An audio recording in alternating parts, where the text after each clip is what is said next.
Hey friends, and welcome to the Empowered Life podcast, where we believe that one empowered life can create a ripple effect of transformation. Well, today's episode is a little bit different.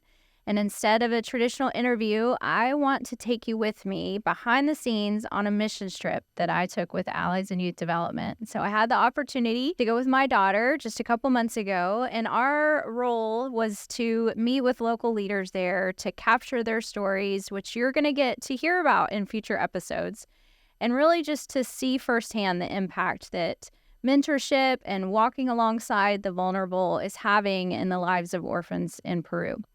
And so you're going to see what it looks like when hope meets action and when mentors step into the lives of vulnerable youth, offering their presence and their consistency and their love. So this trip brought the heart of our mission to life for me, that every person has the power to show up and make a difference right where they are.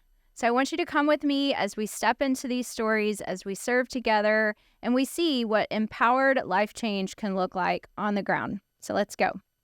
Every great journey begins with purpose, and for us, the whole purpose of this mission trip with Allies is just to walk alongside the incredible Allies, mentors, and volunteers, and to witness the transformational power of mentorship in the lives that this is impacting across the orphans and vulnerable youth in Peru. We're excited for what's ahead, and we just want them to know what you're doing matters and you're not alone.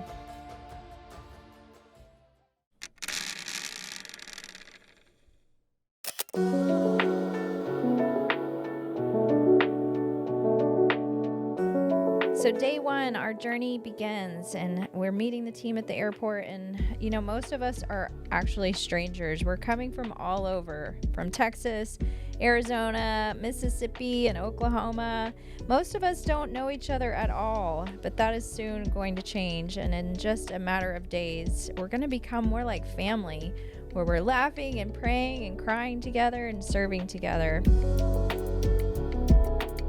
So each of us carried not only our own luggage, but we also brought with us 14 massive, huge, heavy duffel bags that were filled with humanitarian aid.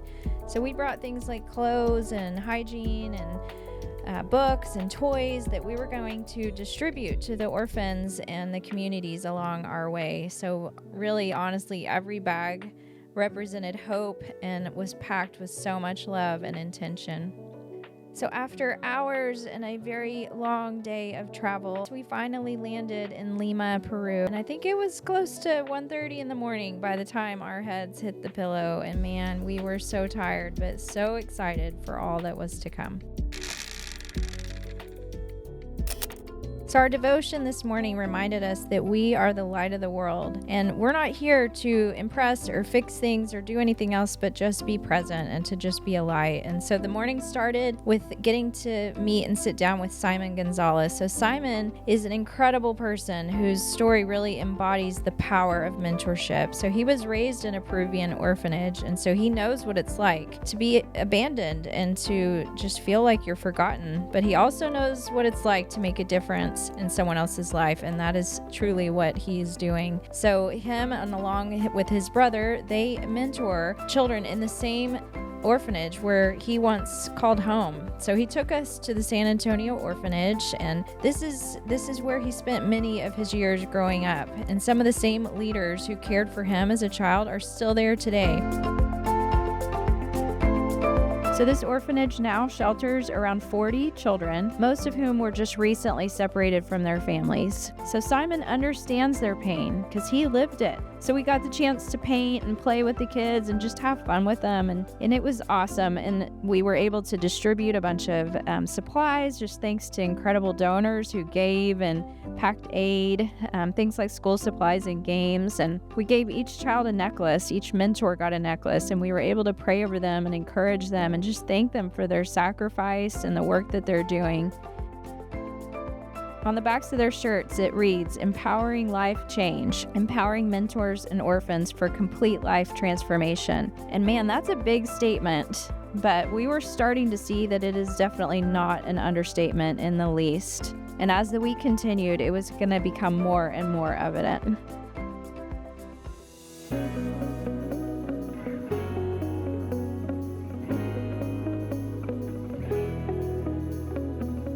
So we're off to Lima, to the airport, to board our flight to Cusco. So it's a super short flight, and the temperatures dropped a lot as we climbed high into the Andes Mountains. So we're now going to be sitting at right around 11,000 feet above sea level.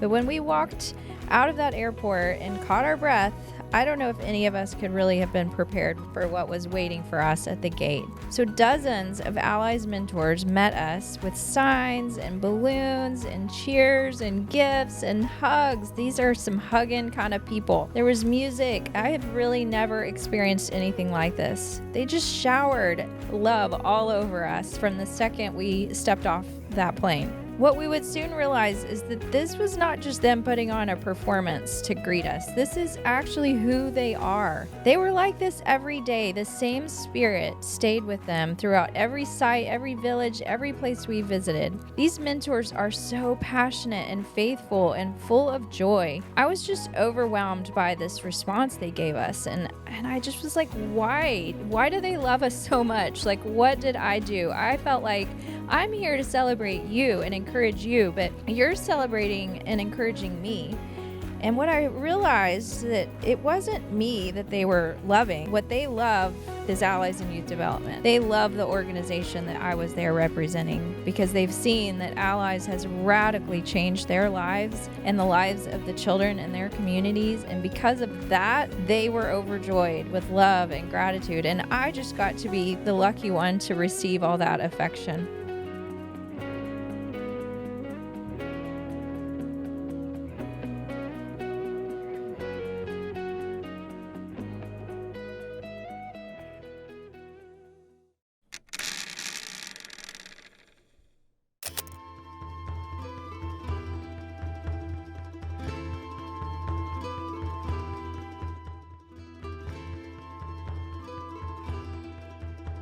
So our devotion this morning reminded us that God sees the heart, not the behavior, not the barriers, but the person beneath the pain. And so today we woke up and we asked for God to give us his eyes and his vision. And before we entered into the homes and hearts of these communities, we were given the opportunity to learn more about the Peruvian culture. So we visited a traditional weaving center where women showed us how they dye yarn and use natural plants and minerals, and we watched them spin alpaca wool by hand and just weave them into these vibrant patterns into the cloth. And it really gave us insight into their history and their pride and their resiliency. It's like this sacred art they have that's just been preserved through generations.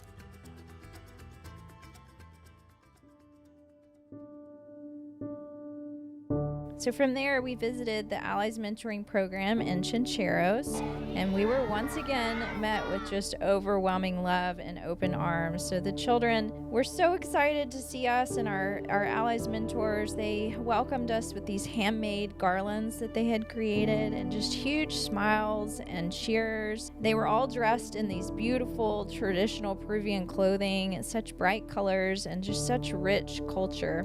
They led us in worship. They were singing in both Spanish and their native language, Quechua, and their voices just were so strong and so beautiful and sincere. So one of the songs they sang was a song that we're very familiar with here, Waymaker, and the lyrics of that just declare that God is a miracle worker and he's the light in the darkness. But something about hearing it sung in their heart language and in their native language just was so moving. It was just this powerful reminder that worship is universal. It's not bound by language or location, that God's presence transcends all of those borders.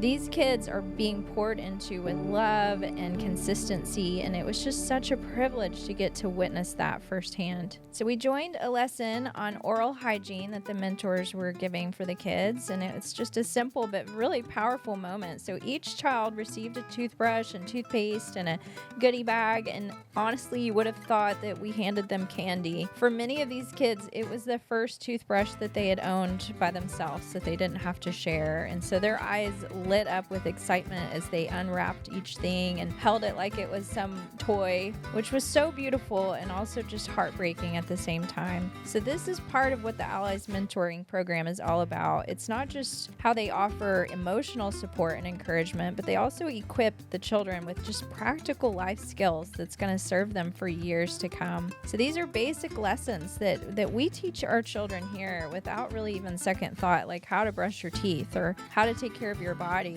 But for these kids, this is sometimes brand new information for them. So by teaching them about hygiene and nutrition and just personal care, these Allies mentors are helping build confidence and dignity and independence. These are life skills that aren't just about survival, but it's really about empowering these kids to believe in their own worth and potential. It's a small step, but it lays the foundation for a really great future.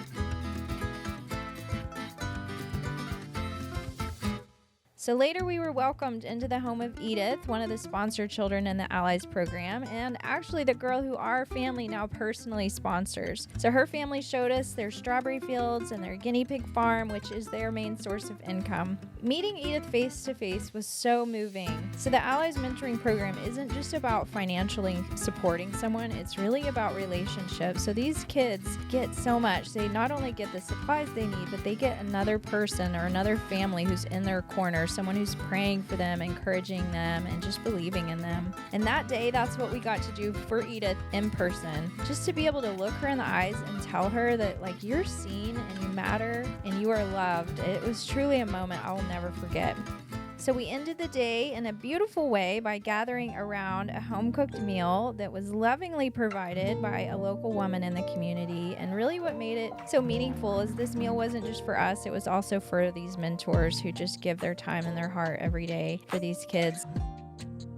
Another incredible, powerful part of the day is we got to celebrate all of the sponsored children. And one by one, we handed them special gifts their sponsors had given them. And they got new shoes and a toy. And just getting to see their faces light up and just joy in their eyes, it meant everything. Just pure joy and gratitude. And it was just this powerful reminder that love, when given intentionally, can truly change lives.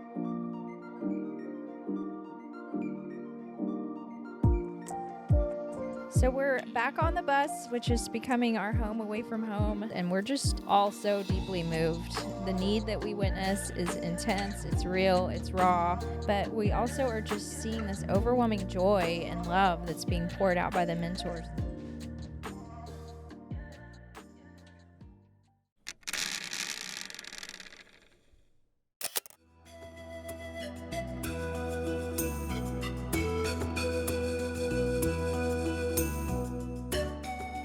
So day 4 was our adventure day, but adventure not in a way of like a means of escape, but just like an awakening and getting to see and experience all new things. So we boarded the train that took us through the Sacred Valley, winding along rivers and cliffs, and just seeing this raw natural beauty was amazing. There were musicians dancing in the aisles of the train and just so much laughter.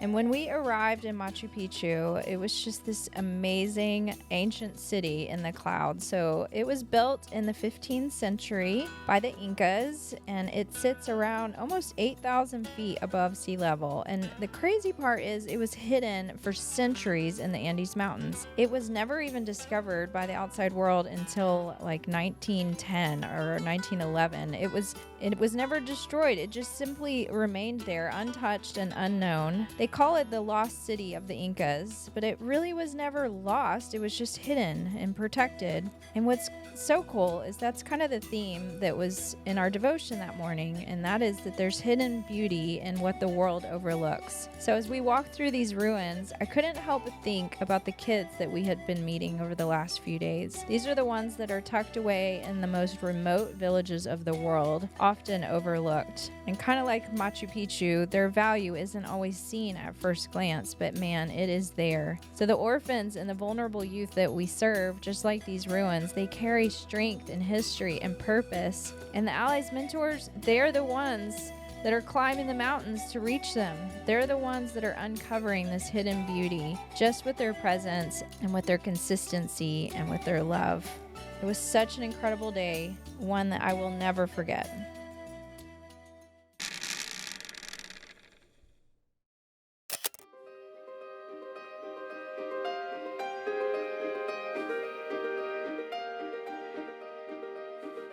So today's devotion said it perfectly. Rejoice with those who rejoice and mourn with those who mourn, because ministry is not always loud. Sometimes it's just showing up. And that's what we got to do today. So we loaded the vans and drove literally for hours on rugged, unpaved roads. And the further we went, the more remote it became. These were not easy to access places. They are just these hidden communities where hope can feel kind of scarce. So our visit began in Chacuacocha, a high Andes community that's about 4,000 meters above sea level. And the only school in this area is a primary school that serves children ages like 4 through 12. And many of the children have to walk up to 2 hours each day from their homes just to get to school. There's no secondary school nearby, so if they want to continue their education, then they have to go even farther into Cusco and other surrounding areas. So when we arrived, again, their welcome just brings us to tears. They literally run and greet us. They have signs and balloons, and they're handing out little toys and handmade bracelets, and there's music, and of course they're dancing, and there's laughter.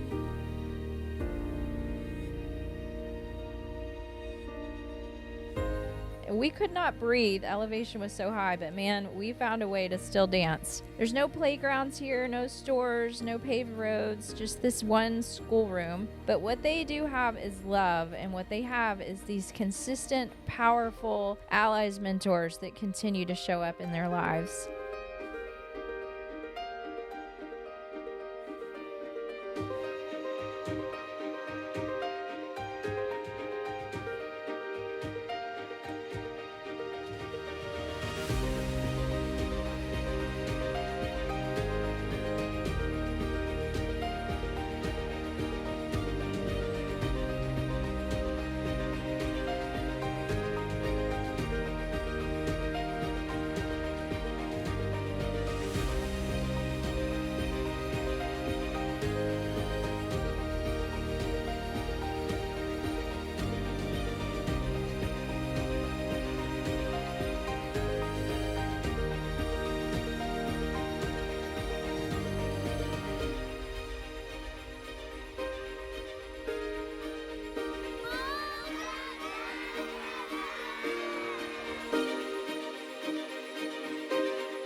So later we traveled to Chapani. This is another village perched at very high similar altitudes. Here around 54 children attend a primary school. Conditions are super harsh, though more families live a little closer to the school, but the living conditions are not ideal. Homes are built with very minimal resources and often leaving them without reliable water or electricity. But again, there's so much joy. These kids just are amazing.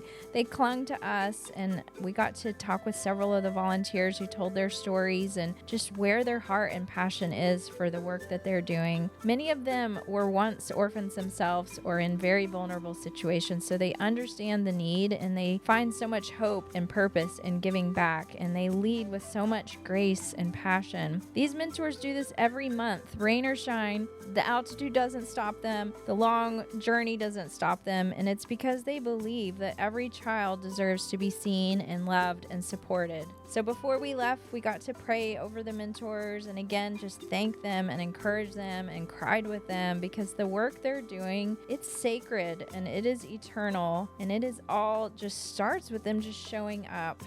So these first 5 days are just the beginning, but already our hearts are just so full. We have truly seen the power of presence and just the strength of this community and the life-changing impact of mentorship. We have met the most incredible children that are full of joy and resilience, and the volunteers whose faith and love are truly shaping an entire generation. So from the busy streets of Lima to these remote villages high in the Andes, I think the one truth that was echoed super loud and clear is that when someone shows up, everything can change. And we're just getting started. So join us for part 2 as we continue our journey through Peru. We're going to be visiting more orphanages and meeting more heroes and witnessing more of the beauty and the transformation that happens when love is lived out with consistency and compassion.